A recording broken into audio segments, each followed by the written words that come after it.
който е страхотен. Просто много ми хареса. Един на дизайна марка.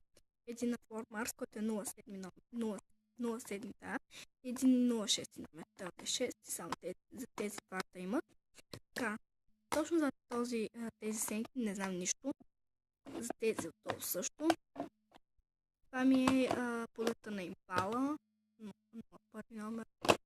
Това е един стар руш, който не искам да се опитам повече. Това е моят руш, който е аплициран. Ето и далече.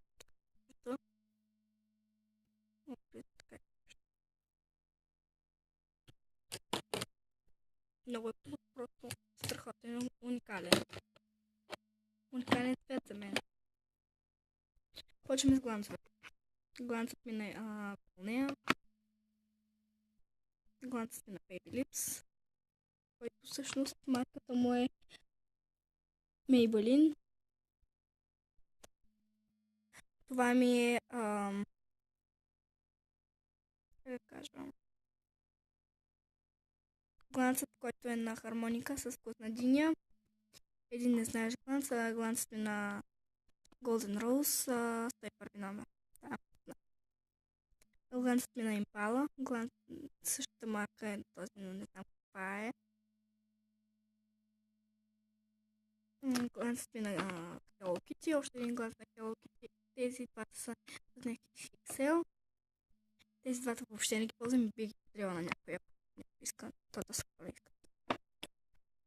Така, почваме с двете ми кремчета, които са единият е на... Не знам, не пише. И другият ми е на... Един крем на бочко. Марката неща. Един крем на ръце, още един крем за ръце. Кремът ми на боди нещо си.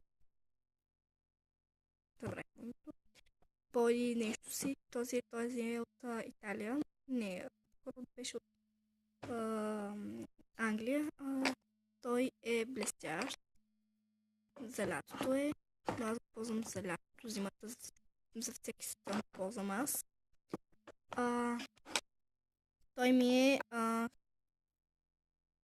той е блестящ. Кремът ми здраве. Един крем, който е на... Ще покажа, който съм го изтънила.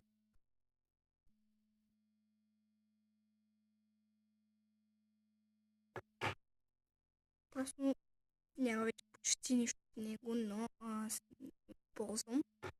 Всъщност го ползваме аз и майка ми.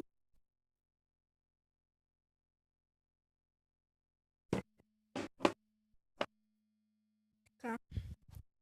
Тук ми е един съм чувал, който е Lips. Това на моливът ми на Golden Rose. Още един молив на Golden Rose, който няма да кажа, да е паленат. И тиралът ми на Golden Rose. Този път приключих. Това е само да допълня още едно нещо. Това не е от моята колекция, ами това ми е за моята коса. Това ми е за боядисване, за абсолютно всичко става. Това е на Антритатис. Страхотен е, от Джамбо се го взех. И така.